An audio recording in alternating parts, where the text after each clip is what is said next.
Fala pessoal, beleza? Então, estamos em 1930 e nós vamos falar de uma partida do Botafogo contra a seleção norte-americana, a seleção dos Estados Unidos. Essa partida aconteceu dia 19 de agosto de 1930, foi após a Copa do Mundo, né? O que acontece? Vou fazer um rápido histórico do Botafogo, depois um rápido histórico da seleção dos Estados Unidos, para a gente se situar. O que estava acontecendo? Então, aqui no Rio de Janeiro, no Campeonato Carioca, o campeonato do Distrito Federal, né, que era a capital do Brasil, o Botafogo estava na liderança.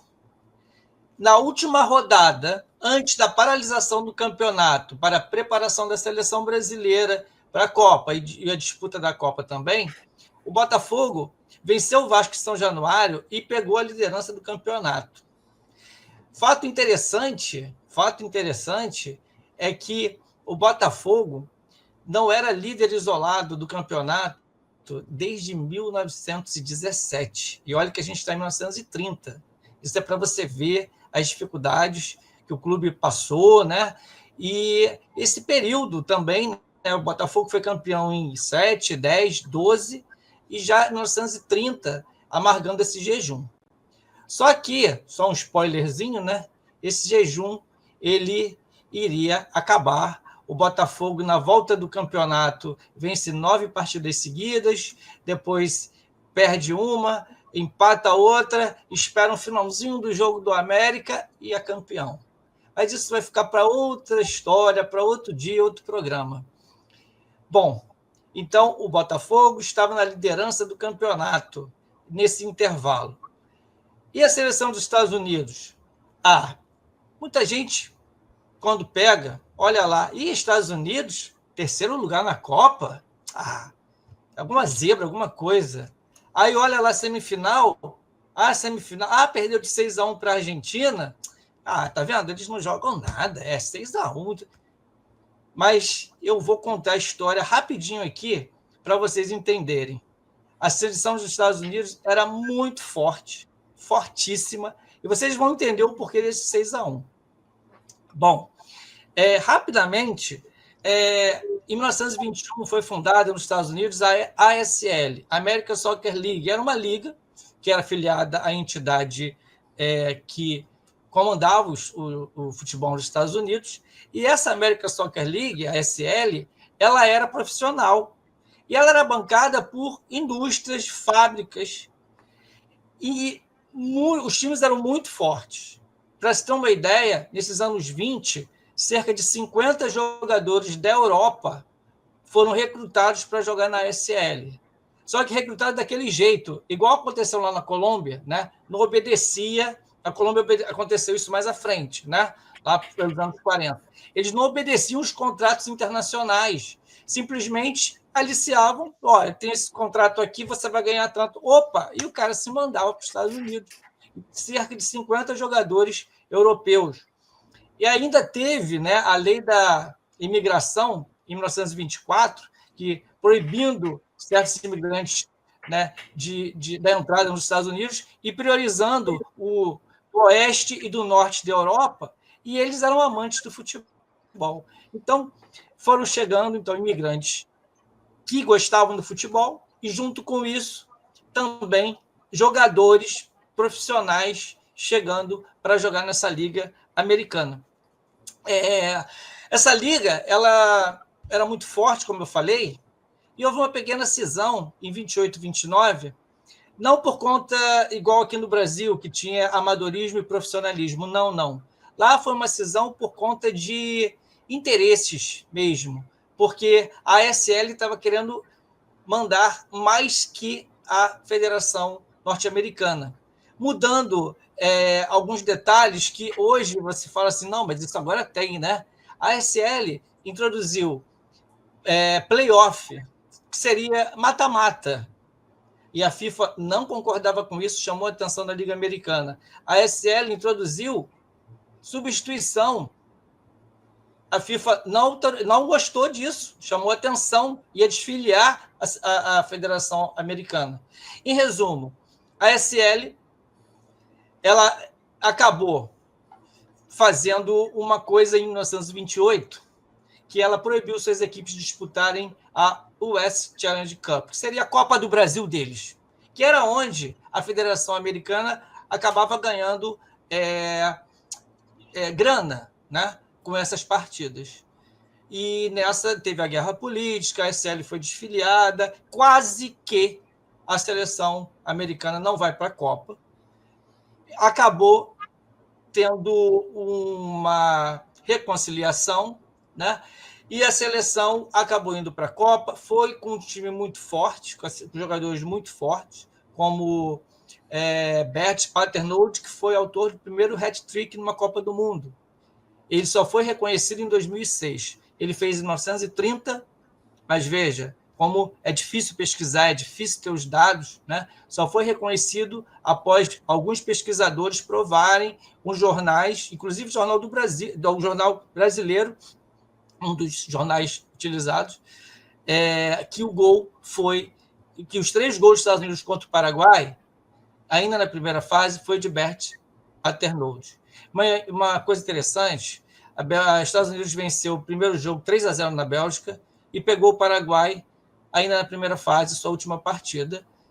E o Paraguai era vice-campeão do Campeonato Sul-Americano. Ele ficou na frente do Uruguai. A Argentina foi campeã em 29. O Paraguai era o favorito. Mas, para quem não conhecia os americanos, como nós, às vezes, que pegamos uma lista lá e vemos 6-1 e acho que foi lavada. Eu vou falar por que não foi lavada. E o Paraguai tomou de 3-0, 3 gols de Bert Paternotte, o primeiro hat-trick da história.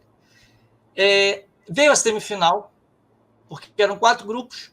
Os Estados Unidos ganhou seu grupo 4, pegou a Argentina. Com 4 minutos, um jogador argentino conseguiu torcer o tornozelo do goleiro. Ele ficou numa perna só. Não existia substituição. Aos 19, Ralph Tracy, que era um meio-campista americano, teve a perna quebrada e ainda jogou o primeiro tempo todo, mas não conseguiu voltar, tamanha dor. O primeiro tempo foi 1-0, Argentina. No segundo tempo, os Estados Unidos, a seleção, foi até onde aguentava. Só que aí foi tomando o segundo gol, tomou o terceiro gol. No terceiro gol, um jogador americano abriu o lábio. Quando o técnico, que era médico, era tudo ao mesmo tempo, foi socorrer o jogador, o argentino, sem querer, encostou nele, cloroforme caiu no olho. Ele ficou cego durante minutos fora do jogo. Então, menos um ainda. Que isso? Veja. E nessa, os Estados Unidos, a Argentina chegou a fazer 6-0. E no finalzinho, os Estados Unidos descontou. Quando você olha, então, 6-1, você fala, pô, foi lavado, isso aqui realmente. Primeiro tempo foi 1-0, depois foi... Eles fizeram vários gols, 5 gols no segundo tempo. Mas, observando o porquê, o goleiro estava manco, desde os 4 minutos. E o jogador com a perna quebrada, que jogou o primeiro tempo e não voltou. E o outro ficou cego durante minutos. Você sabe ao certo quantos minutos nas pesquisas, mas ele ficou fora do campo um tempo. E depois voltou, sabe-se lá como, sabe enxergando ou não, com o olho ardendo ou não. Bom, Estados Unidos, terceiro lugar. Não houve disputa em terceiro lugar e a FIFA colocou os Estados Unidos pela pontuação como terceiro colocado. A seleção era muito boa. Tinha também Billy Gonçalves, filho de portugueses, e essa seleção depois ela fez amistosos contra o Nacional e o Peñarol, depois foi para São Paulo, jogou contra o Santos e o São Paulo da Floresta, veio para o Rio, jogou contra a seleção brasileira e depois jogou contra o Botafogo. O que acontece? Esse jogo contra o Botafogo foi um jogo à noite, começou 10 horas da noite. Eu pesquisei 9 jornais. Dos 9 jornais, 8 jornais dizem que foi um público de regular para bom, a noite estava muito fria, dia de semana, e o jogo começou às 10 da noite nas Laranjeiras. Somente um jornal disse que o público foi um fracasso. Eu não vou dizer o nome do jornal, mas acho que todos aqui já podem imaginar qual é o jornal que disse que o público foi um fracasso. Os demais disseram que, pelas condições do clima, da noite fria e do horário, foi um público de razoável para bom. O jogo foi parelho. Por quê? Ambos os times são bons times. A prova é que o Botafogo vem a conquistar o campeonato de forma brilhante. E os Estados Unidos acabou de tirar o terceiro lugar na Copa do Mundo. O Botafogo teve várias chances no primeiro tempo. Nilo, Carvalho Leite, Paulinho, Celso. Um dos jornais que eu pesquisei, ele usa um termo para as defesas de Jimmy Douglas, goleiro dos Estados Unidos, que era muito bom. Defesas magistrais para o goleiro dos Estados Unidos. Bom, num dos lances no primeiro tempo, por volta dos 12 minutos, o Carvalho Leite ele chuta uma bola, a bola bate na trave, a bola volta para ele chuta e bate no norte-americano, vai a córner. Ariza, ele vai bater o córner, ele toca a bola para um companheiro, o companheiro devolve para ele, e ele ainda ali na linha de fundo, ali perto do córner, né, ele vai cruzar a bola, sem ângulo algum.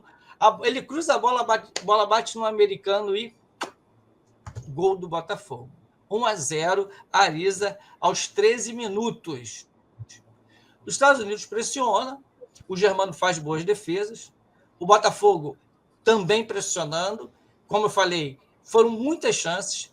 Celso, no primeiro tempo, perdeu 2 chances. Nilo, o Carvalho Leite, Paulinho. E aí, termina o primeiro tempo com o Botafogo 1-0, o jogo parelho, pau a pau, os dois times. Né? O Germano fez também boas defesas. Tá? E vem o segundo tempo. Começa o segundo tempo e logo no início o Carvalho Leite se machuca. Lembrando que nesse jogo obedeceu às regras da FIFA, não teve substituição. 11 jogadores para cada lado, só sem substituição. Aí o Carvalho Leite se machuca, ele sai de campo, fica fora de campo um pouco, né? E ele volta. Ele volta depois. E num lance muito assim, o juiz da partida foi o senhor Marinho, do Fluminense.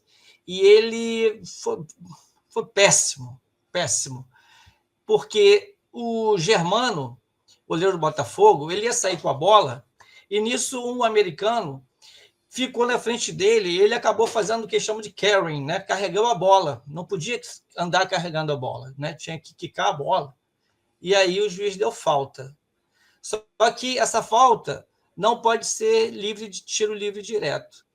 E o jogador americano foi lá e deu um chutão para o gol, e a bola entrou. Todo mundo esperando que não fosse dado gol, né? E o juiz apontou no centro do campo, gol dos Estados Unidos. Os jogadores ficaram assim, né? Não entenderam nada, reclamaram, mas ficou por isso mesmo. Os Estados Unidos comemoraram e muito bem. Logo depois, houve um lance em que o jogador dos Estados Unidos, logo depois, os Estados Unidos realmente ele melhorou no segundo tempo, até porque ele estava procurando um empate e conseguiu. Né? Ele estava buscando um empate. E uma coisa também interessante é que no segundo tempo o Botafogo sentiu um pouco essa parada que houve em junho. Né? O Botafogo havia feito 2 amistosos contra a seleção de Petrópolis e só. Né? Então o Botafogo realmente sentiu essa falta de ritmo de jogo no segundo tempo. Os Estados Unidos foi um pouco melhor e perdeu algumas chances, mas numa das chances ocorre um gol em impedimento. Um jogador americano chuta a bola bate na trave, cai, e o atacante dos Estados Unidos, um dos atacantes, Aoud, esse mesmo que teve olho com clorofórmio lá na Copa, né? Ele vai e faz o gol. Só que o juiz anula o gol e há uma confusão danada. O jogo fica parado 10 minutos. O capitão dos Estados Unidos agride o juiz, né? O capitão é o Mori, ele agride o juiz e o juiz o expulsa, mas ele não sai do campo e o jogo continua 10 minutos com ele em campo. E aí Ele fica em campo, continua o jogo. O Nilo perde em contra-ataques, porque os Estados Unidos estavam partindo para cima, né? E aí o Nilo perde um gol sozinho, chutou para fora. E o Celso, também no rebote do. O Celso chutou a bola, isso mesmo. O Jim Douglas, goleiro dos Estados Unidos, rebateu. E o Ariza, na frente ali com gol livre, chutou para fora. Mas nesses contra-ataques, o que acontece? O Nilo passa a bola, faltando 7 minutos para acabar o jogo. O Nilo passa a bola para o Carvalho Leite. Carvalho Leite entrando na área, meia altura, gol. 2-1 Botafogo. E o Botafogo vence a partida com o gol do Carvalho Leite. Então, veja, a seleção norte-americana, ela pressionou, ela estava no ritmo de jogo ainda, né? Porque jogaram a Copa e jogaram amistosos no Uruguai, em São Paulo, e contra a seleção brasileira, aqui mesmo, e depois o Botafogo. O Botafogo voltando ainda, e o Botafogo conseguiu a vitória nesse contra-ataque, nessa arrancada, Nilo e o Carvalho Leite. Foi uma partida muito boa, porque as duas equipes muito boas, né? E o público saiu satisfeito com a partida. O público de mais ou menos 8 mil pessoas, que para as condições, um tempo bem frio, 10 horas da noite começou, foi acabar quase meia-noite, dia de semana, foi um público razoável para bom. E é isso. O Botafogo, né? Botafogo é o Brasil, meu amigo. Botafogo é o Brasil. 4 jogadores nossos foram para a Copa, né? 4 jogadores brasileiros do Botafogo foram para a Copa. Benedito, o Pamplona, Nilo e o Carvalho Leite, né? Que estavam nesse jogo aí, contra os Estados Unidos. Então, o Botafogo vence essa seleção fortíssima, e é isso que eu quero que fique um legado, que o time do Botafogo é muito forte, nós vamos falar dele, esse time de 30, mas também que fica esse legado que a seleção dos Estados Unidos não era baba, não. Você não pode usar a régua de hoje com o futebol do passado. Eles tinham, e eu cheguei a pesquisar isso, a liga mais profissional, mais forte da América, envolvendo as 3 Américas. Eles têm a liga mais forte. Né? A gente sabe, onde tem dinheiro, os jogadores melhores, a liga fica mais forte, né? E lá, nos anos 20, eles estavam realmente com as fábricas, com as indústrias, com muita grana. A ASL, ela veio a se dissolver em 31 para 32, né, com a Grande Depressão, acabou se dissolvendo. Depois teve uma outra ASL, mas aí é outra liga, aí é outra história. Mas é isso, Fogão 2, terceiro lugar da Copa de 1930, Estados Unidos 1.